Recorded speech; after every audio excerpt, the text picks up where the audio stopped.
The most repeating posts in the LinkedIn and Instagram are AI tools that are helping you to polish your CV. All of a sudden, everybody became Bill Gates, but I'm not looking for Bill Gates. I'm looking for the right engineer for my mid-sized business that is scaling up. Spend as much time as you want it down with the team that is hiring to define exactly what is the role. This is what the gold mine is. Unfortunately, the integrity of synthetic testing is fading away because good tool to validate skills and talents and know-how of tech engineers. But now with the AI tools, it's very difficult to actually next step.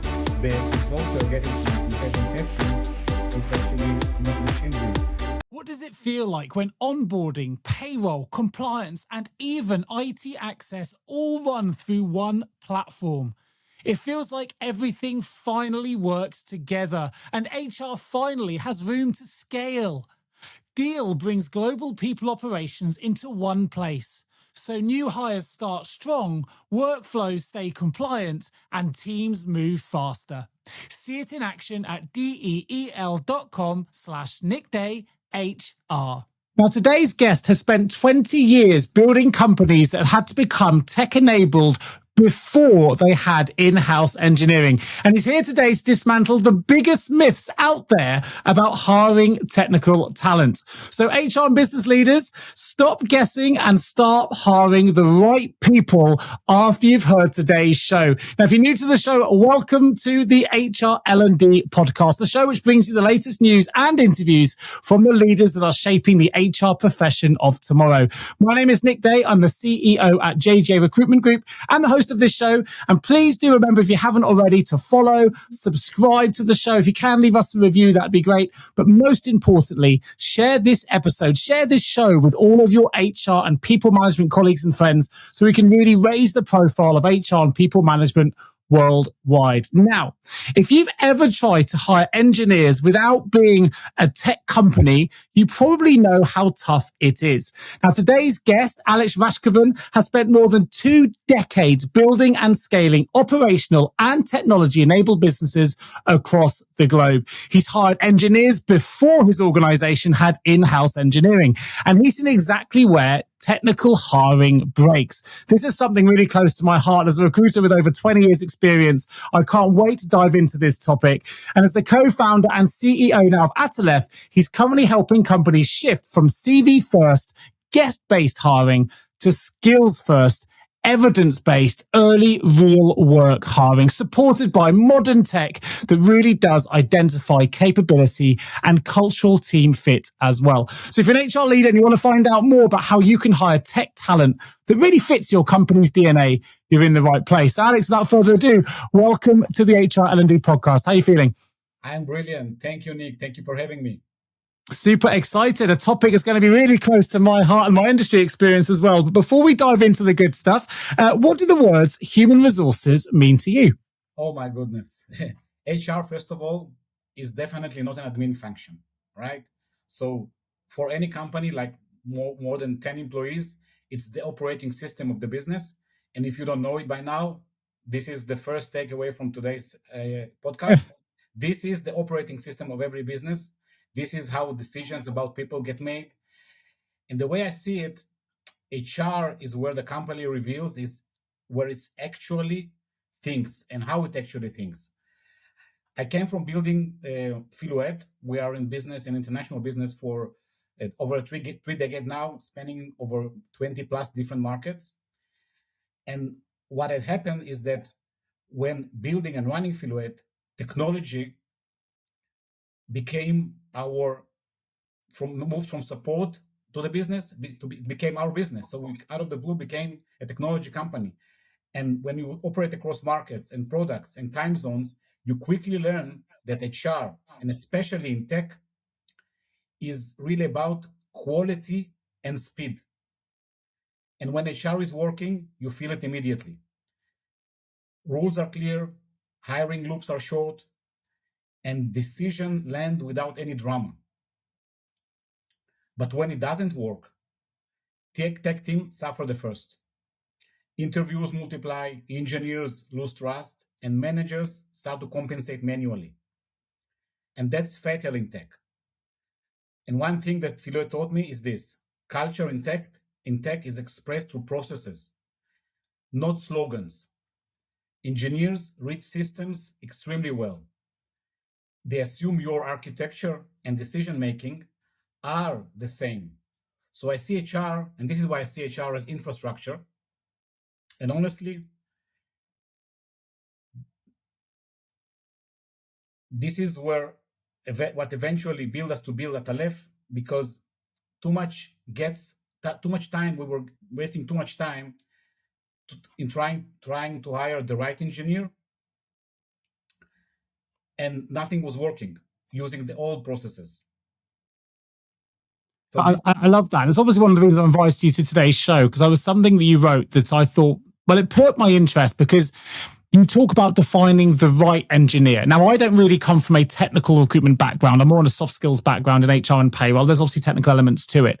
And culture fit's really, really important. But my understanding of tech roles has always been more, can they do the technical piece or can they not? And I read your article, I read some of your blog posts, and I thought, actually, this is someone who's really changing the way that I would, or challenging some of my own assumptions. Now, you mentioned that you're chairman of Filuet and obviously CEO and co-founder of Atalef. But when you say the right engineer, what does that actually mean, especially when comparing like a tech company with a non-tech organization who's perhaps trying to become more tech enabled? So, first of all, I really love that you quoted right. Now, before I'll address that, I want to say something that is like my strongest conviction, is that any company nowadays is a tech company. If you look at the traditional big verticals, banking, insurance, retail, so they all think that they are either in banking or retail or insurance. But if you take away the tech from them, you can be the best banker in the world. But if you don't have a solid tech infrastructure backed up by a full in-house, full stack tech thing, you can be the best banker, but you will not be. You'll be Very good point. Tomorrow. Very good point. Yeah. So going back to the right engineer, this is where, again, this was like an epiphany one day when you realize that you're not looking for the best engineers and you're looking for the right engineers. This is where the whole thing started changing for us internally, because there's only the right engineer for a specific system, a specific team, a specific company, and a specific junction of your tech product development. It's not about getting the best guy out of Google if you can afford it, but it's getting the right guy where you are right now. And you might be, a mid-sized retailer in somewhere in Europe, and you have like you're scaling up from 20 shops to 50, and it's a different ball game. Or you're a logistic operator. This is where we are coming from, right? So you need to have the right people, not the best people. I think that's something where it's a challenge for hiring managers, because sometimes I think, in my experience, people will hire for actual work. We want to hire for actual work, not for the abstract ideas. But in the world of tech, there are a lot of abstract ideas as well, which makes us think we have to get someone from Google. We start looking for job titles like senior developer, and we end up in that kind of narrow-minded way of thinking. Must be senior developer, must be Google, or I'm never going to get my abstract ideas off the ground. But of course, what we need people to do is be able to do the actual work that's there right now. And we know that the CVs often hide and inflate people, which means you can't really get under the hood of what's going on. So how do we overcome that challenge? Well, first of all, CVs today for me is the new fax. It's the new fax machine by all means, right? Because if you look at what's going on now, if one of the social networks knows that you have interest in HR, the most repeating post in any feed, be it on LinkedIn or Instagram, are AI tools that are helping you to polish your CV that will be able to help you to bypass the ATS systems. So now, all of a sudden, everybody became, Bill Gates or they're all the same. But I'm not looking for Bill Gates. I'm looking for the right engineer for my mid-sized business, for my logistics business, for my retail business that is scaling up. So moving away from the noise and the bias that is created by CVs into a skill first approach. Okay, this is where I am now with my product, and these are the skill set I need, and this is what I need to be within 3 months, 6 months. I don't know. Because if you bring, let's say you can afford to bring somebody from Google, right? It will not fit into your organization. He or she, by the way. There are very good female developers as well. For sure. You raised an interesting point, actually. I've talked about this before on previous episodes. Is AI is wonderful, can do wonderful things, can sharpen and polish a CV, as you mentioned, and bring all the right words we need to circumnavigate some of the ATS platforms now and all those kind of things. But actually, because of the work that AI does and because it will give you the answer that it wants to give you and it wants to make you sound amazing, a lot of the CVs that we see now on the recruitment side are almost homogenous. They're exactly the same. It becomes actually more difficult than ever to determine who can actually do the job because AI knows how to make it read as if you can. And what I find really interesting is AI is supposed to be moving everything forward. And of course it is in many, many ways. But we've actually started reintroducing assessments because we can't always determine if the people see they can actually do what the CV says they can do. And our clients are hiring us as a recruiter, as a middle intermediary to make sure that we do. So we've started layering back in assessments, but we never used to have to do that because you could really use the CV as a bit of a guide. Of course, you can't so much anymore. So I'm interested from your perspective, Alex, has there been a specific moment, a bad hire, a scaling challenge, or even a failed project that fundamentally changed your hiring philosophy? Oh, big time. There was one specific moment. Okay. The beginning of COVID. Okay. Right. So our company and the entire world moved basically overnight to doing business online, having people remotely. And, in Filuet, we employ like 500 plus employees scattered all over the world. Right. So all of a sudden people were locked home and you need to connect with them and make sure they have access to files and the servers and so on. And everybody were looking to do their business online, be it, your infrastructure or continue sales and service and no matter the business you're in. Okay. So this was a defining moment. And okay, if you're a tech company, you're a native tech company, right? Maybe like 10, 20 people, but you have among the founders people that know how to write code and how to interview. It's easy. But when you're what I call an old economy company, this was a very, for me, it was a wow. How do we do this? How do we actually be the right guys? So this was the defining moment for me. And what had actually, and it was quite painful because we hired a senior engineer that on paper, okay, his CV looked perfect, very strong experience, strong interviews, strong references, everything aligned. But within weeks, seriously, within weeks, the small team that we had in-house that were expecting him to accelerate the process, slow down, decision dragged, other engineers started compensating. And here's the thing, nothing was wrong. On the surface, everything looked okay. But progress slipped. And we had to face the uncomfortable and the very expensive truth. Okay. We over-evaluated his storytelling of what he done in the past, not the real working behavior. And because the tools that we have right now, they reward description, not observation.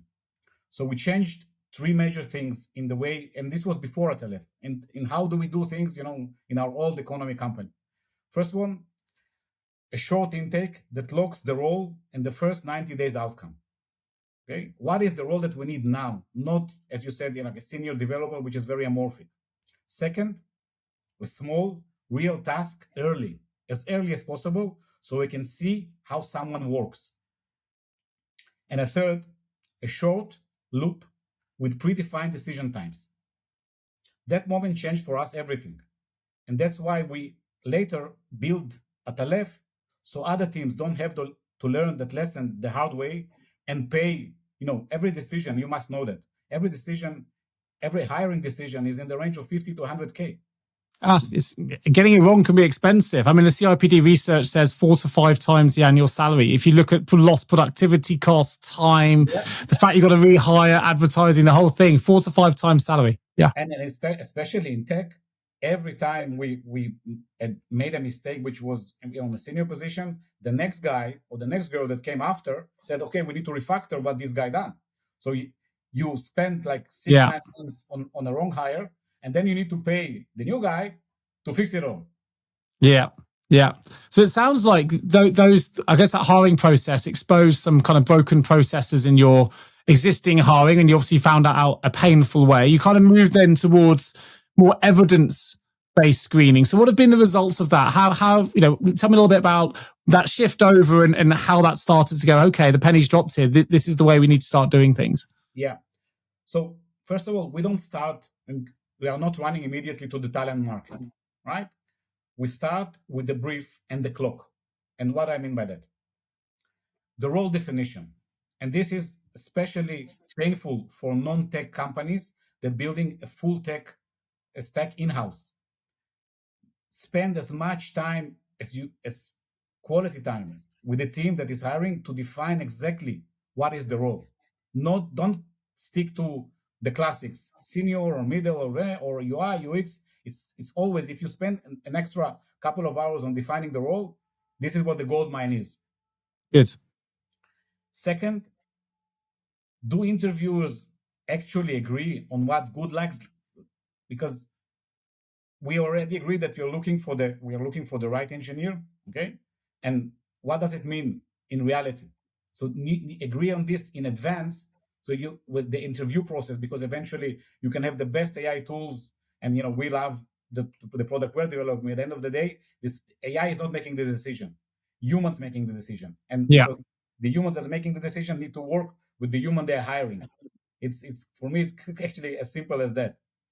So this was the kind of the first two layers, and the third one is how early does the candidate see real job related work in the process, and it doesn't need to wait to the end, because the sooner you start actually validating the skills, and this is what how we realize that this is very important. Validate the skills as early as possible.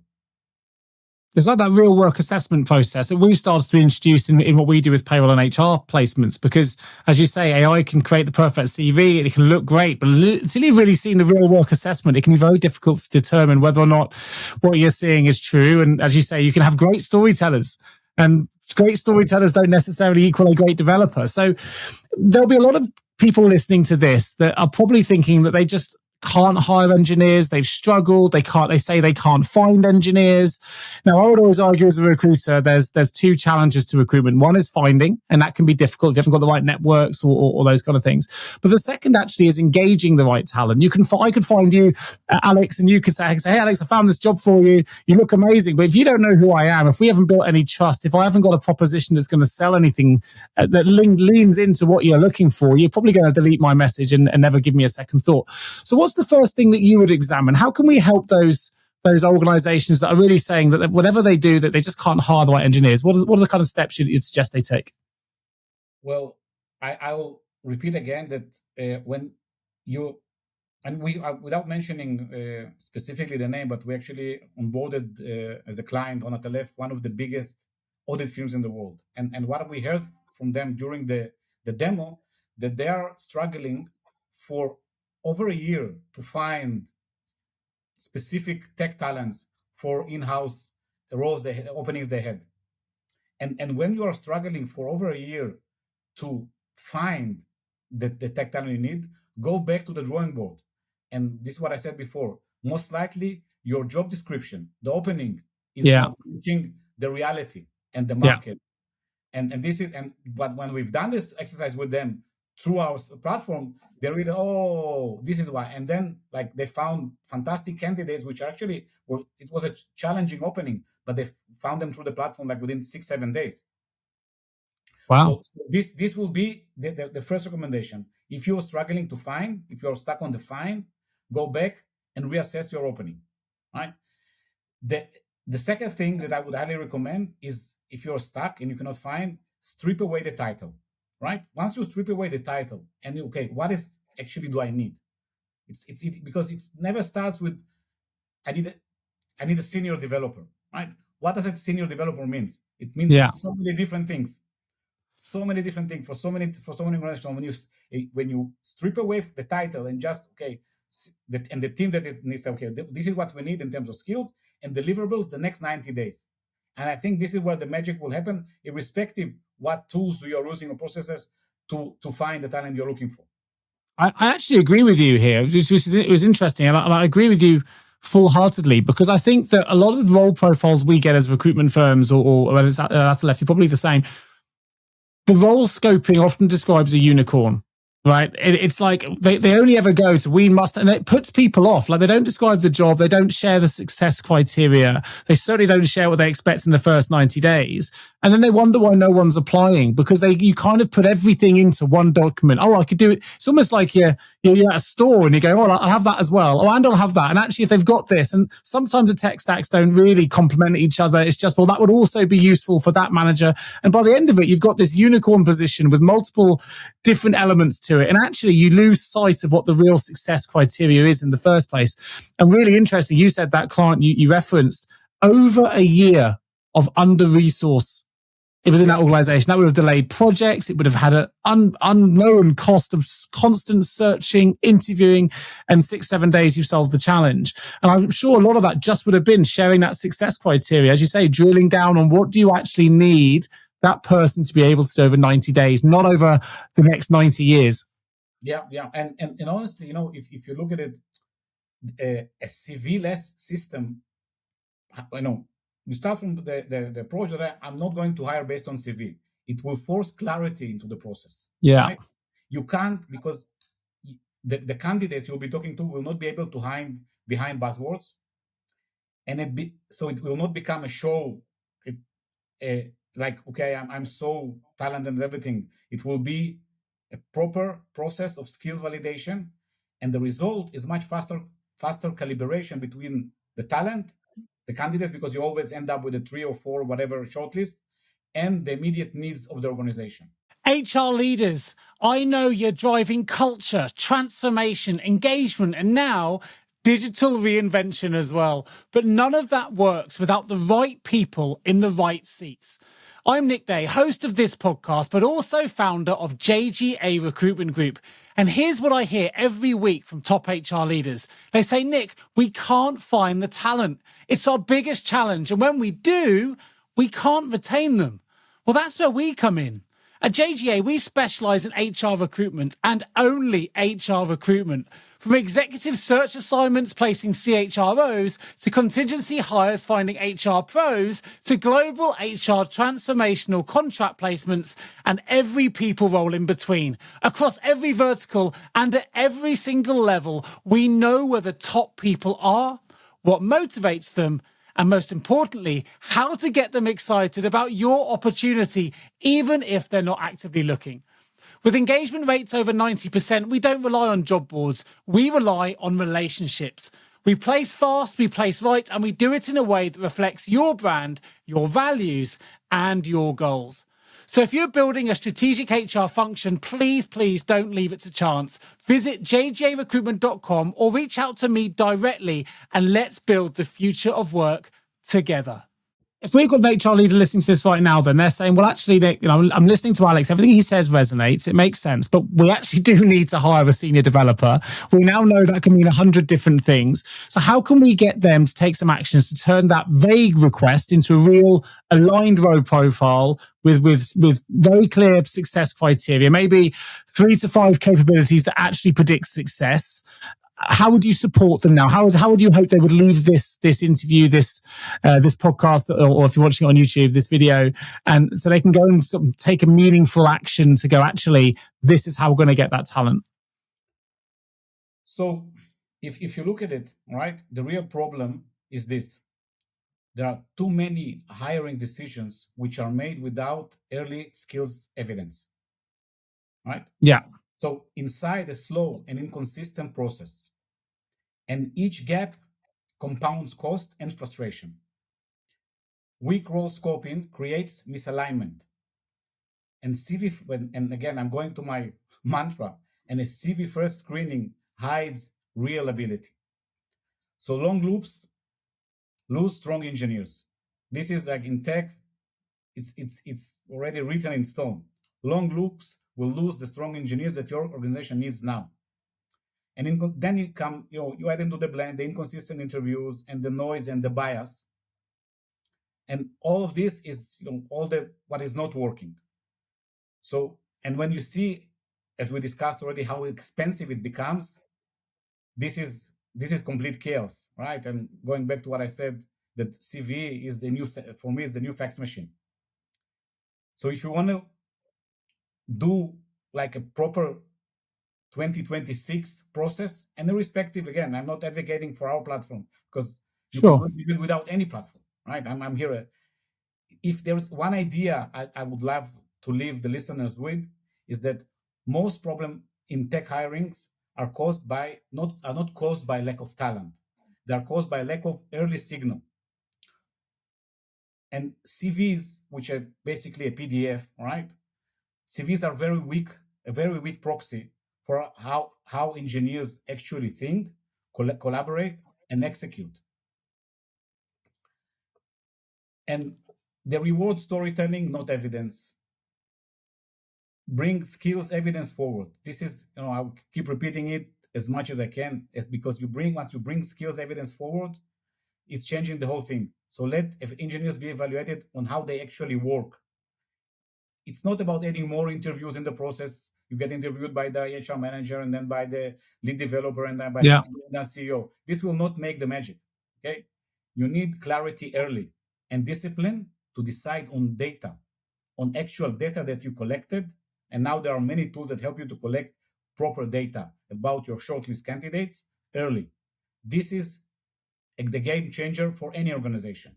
And when hiring reflects how you really work, not how you wish you worked, everything downstream gets much better and much faster. Yeah, it makes sense. I like the fact you mentioned that, it's sometimes storytelling doesn't always align with ability to deliver what you need them to deliver. I remember reading something that you wrote around how some of the synthetic coding tests can be a little bit misleading as well. So I highlight that because there may be hiring managers here that equally actually aren't fully trained or skilled even in how to hold a proper interview. So there's misalignment, not just on the candidate side, but also on the interviewing side, because we're not trained on how to interview. So we get a feel, we are often, I guess, pulled into that great storytelling, and we think we've got a great hire because we're not trained really to have a look at it in a different way either. So tell me a little bit about the synthetic coding element, because there may be hiring managers here that go, well, actually, we use synthetic coding tests. We do some of that due diligence through those testing processes, but I know they're very different to real work assessments. And I was wondering if you can tell us a little bit why. Well, unfortunately, the integrity of synthetic testing is fading away. It was a good tool to validate skills and talents and know-how of tech engineers when it came to the surface.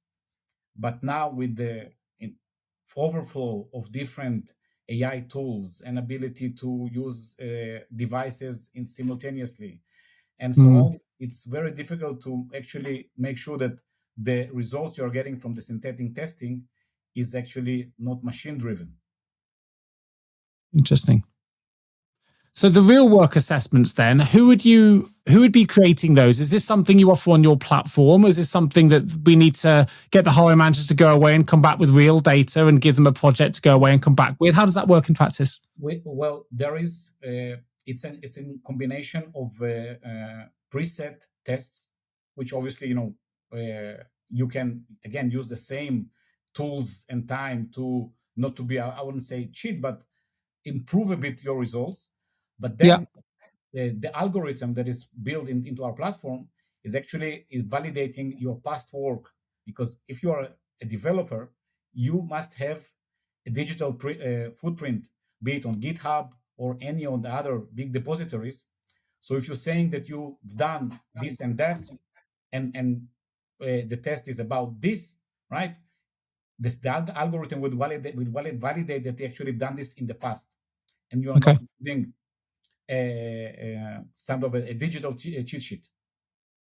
So I'm interested. Obviously, the birth of Atalef came from your own experience of hiring problems for your own organizations. And what was the number one, I guess, challenge you tried to overcome? Was it that CV first screening? Was it the long interview loops? The fact you were dealing with sort of outdated tech stacks, inconsistent interviews? Because your platform is all encompassing now. It obviously covers a lot of those elements, but your key number one priority that kind of got the birth of Atalef from this idea into an actual business, what was that for you?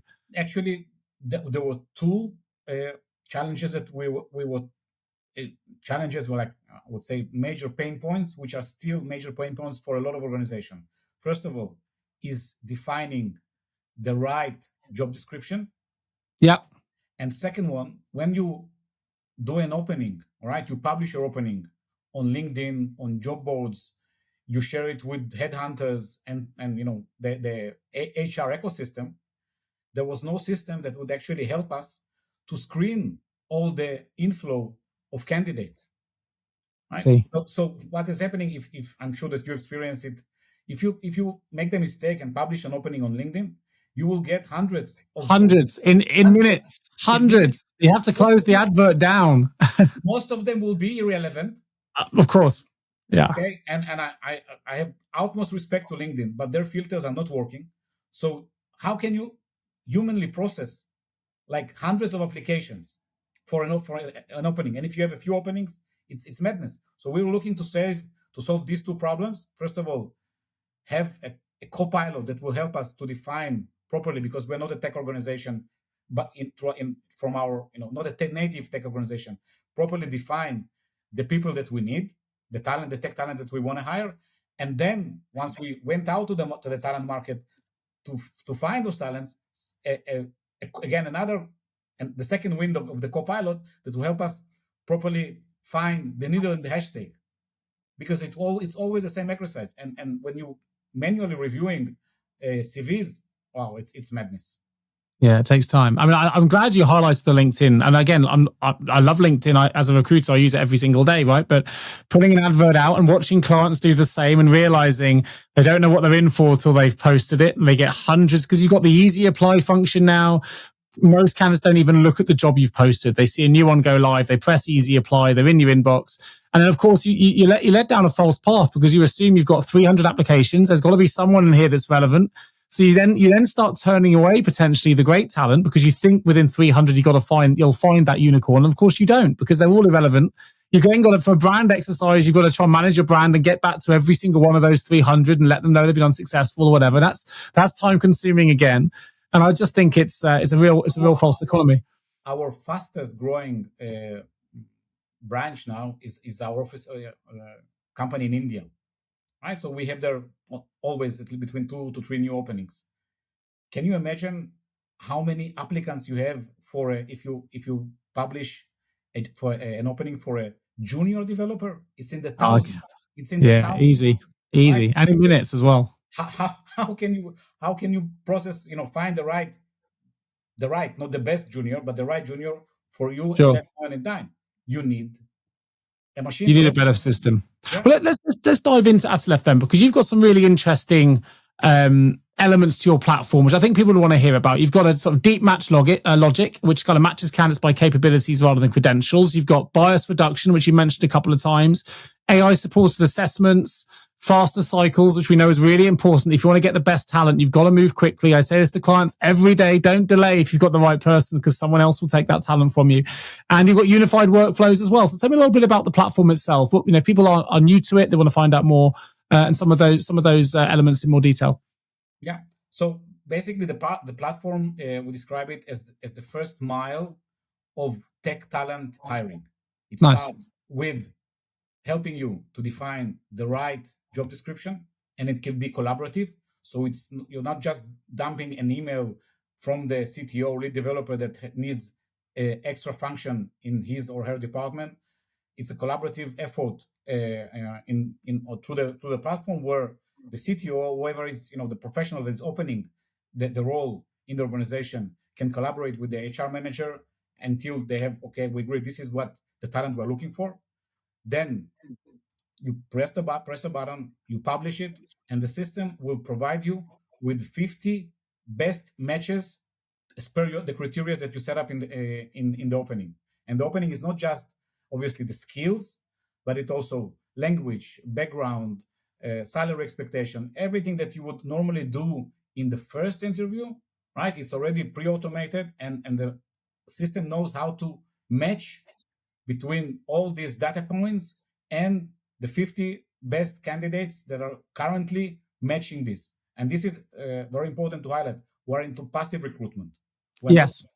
We're not No. looking, at talents they're actively looking for work, because Yeah. normally The best talent's usually passive. They don't know they need a role until they see your proposition. I think what's interesting, I'm just going to cut in slightly, for those that maybe they've got preferred recruiters that they work with, if it's not ourselves at JGA, then, it's actually really helpful for headhunters as well to have a role charter and a really thought out collaborative job description, which isn't just a list of tasks. It's like, this is how it moves the needle in our organization. This is the story why we need this person. This is what they'll do.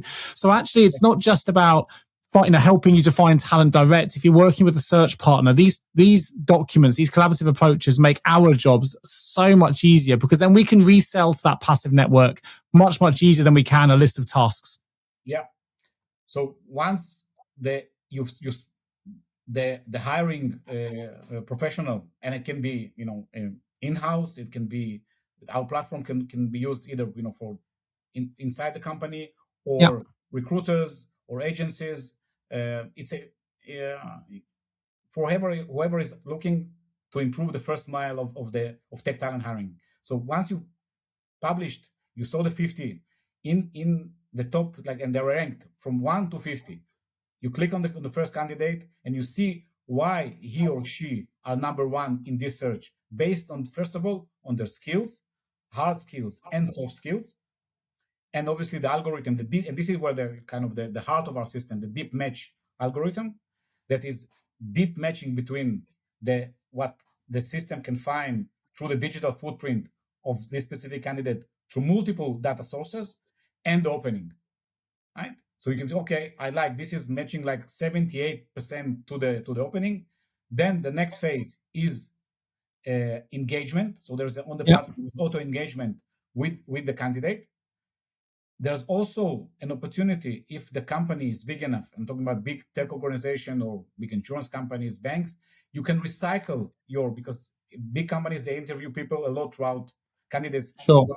the years. So they can actually chunk, if you have in your database 50, 100, 200, whatever, you can actually recycle people that you've seen in the past. Or if there are people in the organization that want to apply for the job, again, they can go into the same pool.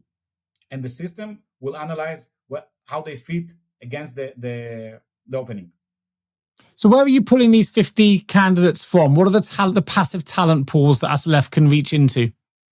We are connected to quite a few data brokers, obviously in full compliance, be it GDPR or the privacy laws in the US, giving us access to hundreds of millions of data points, profiles of tech talent, and then the system will continue searching and validating, cross-referencing what is found on the, let's say, if there's the main profile is LinkedIn, okay, and I can write about myself anything I want on LinkedIn. Yes. Go and it validate against other data points for the specific candidate.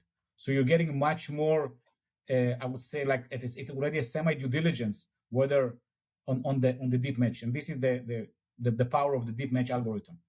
Yeah, it's kind of you as you say, gives you rich data. And what's really interesting here is you're talking about at the start, that collaborative approach, that human approach starts the process, and therefore AI is really just augmenting the search for engineering teams. He's using there as a tool to support, not as a completely reliable tool that does everything from start to finish, which is where I think people get put off because the results aren't always that great. But when you link that to human context and collaboration and storytelling and culture, I think when you bring those two things together, you can get really, really powerful results.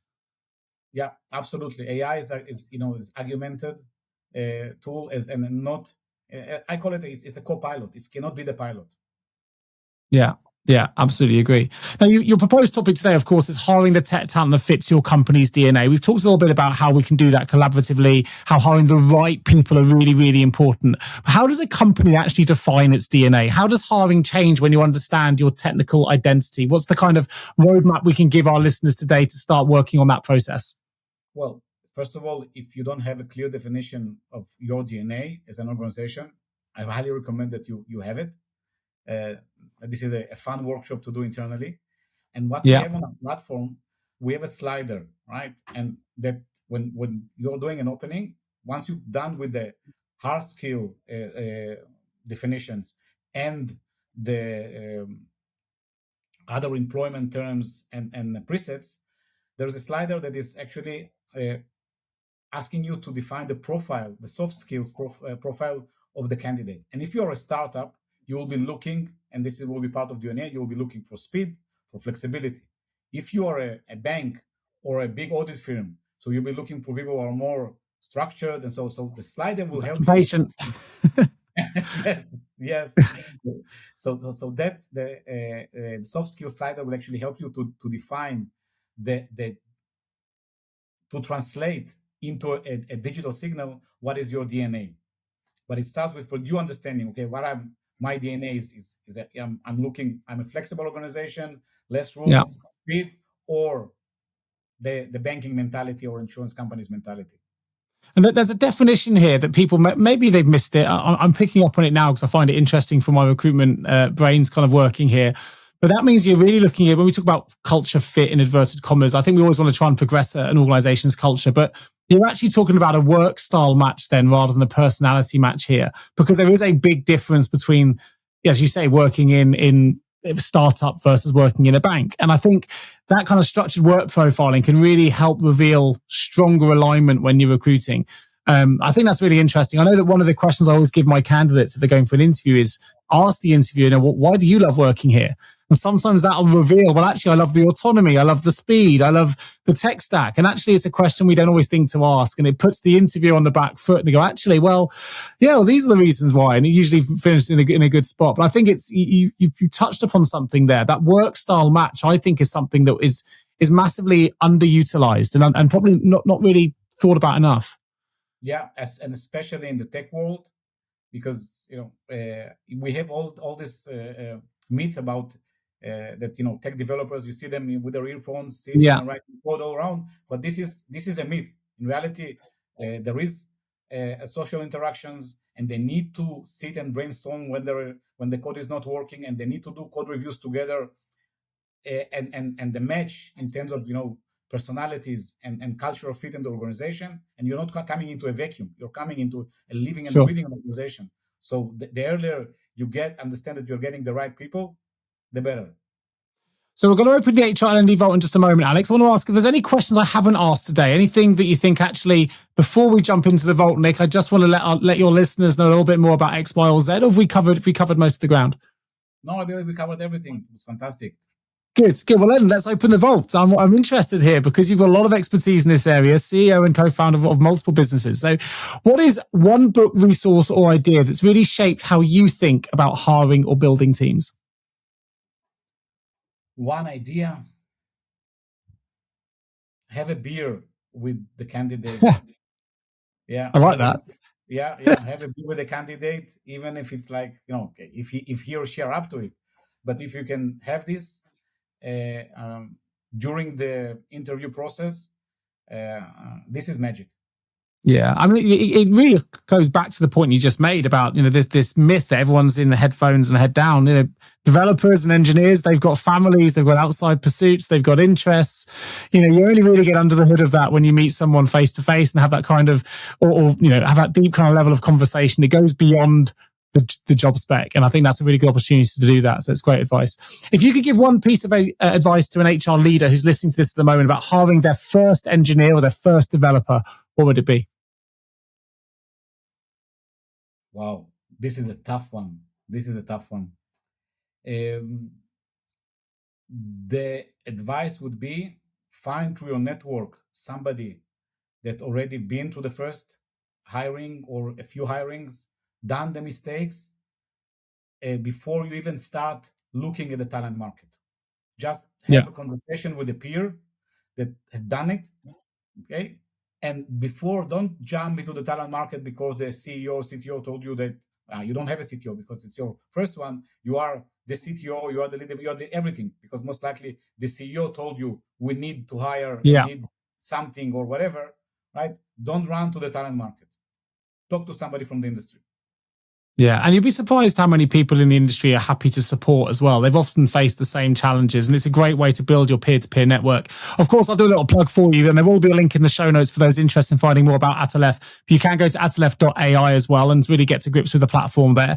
And for those that do want to find out more, please do look at the show notes and click straight through to that link, and you can get access to all the kind of tools and things we've been discussing today. So question 3, in hindsight, what's the one thing you wish you knew at the very start of your career? I would hire a professional in-house HR leader much earlier.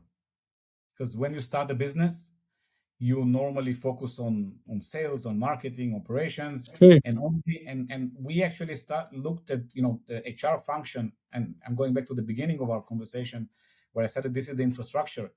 Once you go beyond 10, 15 employees, hire an HR professional, if not part-time, if not full-time, then part-time. This is as early as possible, as commercially, financially you can afford.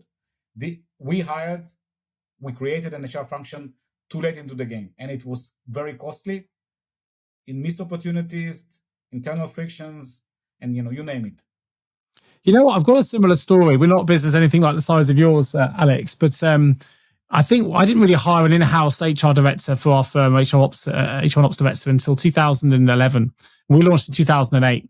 And what I'll say is when we hired that individual, I've said now, it would be the first hire I made if I started again, because it freed up my time and my other actually senior sales guys' time to go and do what we do best.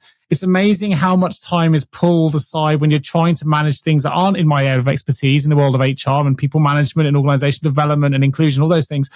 And actually having an expert on hand to take that work off you so I can focus on what I do well, it changed our business. It changed it almost overnight. So I think it's great advice. And I think it is one of those things we often, as business owners, entrepreneurs, we think about later in the cycle. But you have to learn. And then you go back and go, if I did it differently now, I'd be the same as you. Yeah. Remember, this is your infrastructure. Yeah. This is your infrastructure as we started the show. Well, this is my last one. This is probably a little bit more specific to your background, but what's one evidence early practice any team, any tech or non-tech could start using tomorrow to improve their engineering hires? Wow. Well, if there is one to choose, I would go back to, and I already mentioned this, is forget about the title. If you're more than 2 guys or girls or whatever in the development team, understand what is exactly you want the new team member to deliver the next 90 days. And based on that, go out to the talent market. Not based on a title, not on I've seen a nice CV and then I will look for somebody like this. No. What is exactly you need the first 90 days to be delivered? Yeah, and actually, this advice is usable across any sector. It doesn't have to be in tech or development or engineers. I think this is really sage advice across any level of hiring across your business. I really do. I think this is absolutely critical. It doesn't have to be tech related, to be honest. I just think it's just good recruitment advice. So when you look at the future, then you've built Atalef. What's the legacy that you want to leave? What's the hiring philosophy you hope that organizations will take on as a result of this organization as they try and hire engineers and tech talent? They will walk away from using CVs. Full stop. Interesting. I think it'll happen, by the way. It will happen. I think the homogenization of it through AI is devaluing the CV every single day. So it'll be an interesting future for sure. Walk away from CVs, focus on skill-based hiring. Full stop. Yeah. Yeah, and we are seeing that. We're definitely seeing that from our recruitment lens as well. Well, look, Alex, thank you ever so much for sharing such a practical, grounded, and very insightful look into how companies, especially non-tech companies, if you're listening to this from an HR side, struggling to hire, how you can really up your game when it comes to hiring engineers and developers. Your skills first, evidence early approach, hopefully is going to give our listeners a roadmap they can use immediately, which I think is really important. Of course, if they want to find out more, you can go to atalef.ai as well. And I think it's one that's only, as you say, going to become more and more important as AI reshapes what engineering looks like. And as we move into a skills first, a CV second kind of future. So for anyone that does want to learn more about Alex's work, I will also put his LinkedIn profile in the show notes as well. So do take a look at that. I'm sure he'll welcome the connection. Do reach out if Alex has been there. So if you're struggling to recruit talent, maybe that's the first port of call. Reach out, ask for his advice. My name's been Nick Day. This, of course, has been the HR L&D podcast. If you've enjoyed this episode, please do remember to subscribe, share it with your network. Those HR colleagues you've got that are struggling to hire top engineering or development talent, this is the episode to share. So please do so. And please remember to join us as we explore the future of work, leadership, and talent in the next episode of the show. But Alex, thank you ever so much for joining me today on the HR L&D podcast. Cheers. Thank you. Been my pleasure. Deal is the all-in-one platform to hire, manage, and pay your global team, giving HR one place to work instead of juggling disconnected systems. From onboarding to offboarding, Deal brings payroll, compliance, and even IT access together across 150 plus countries, all on infrastructure they built themselves. That means HR isn't wrestling with logins, tabs, and tools all day long. Book your demo today at deel.com/nickdayhr. That's deal.com/nickdayhr.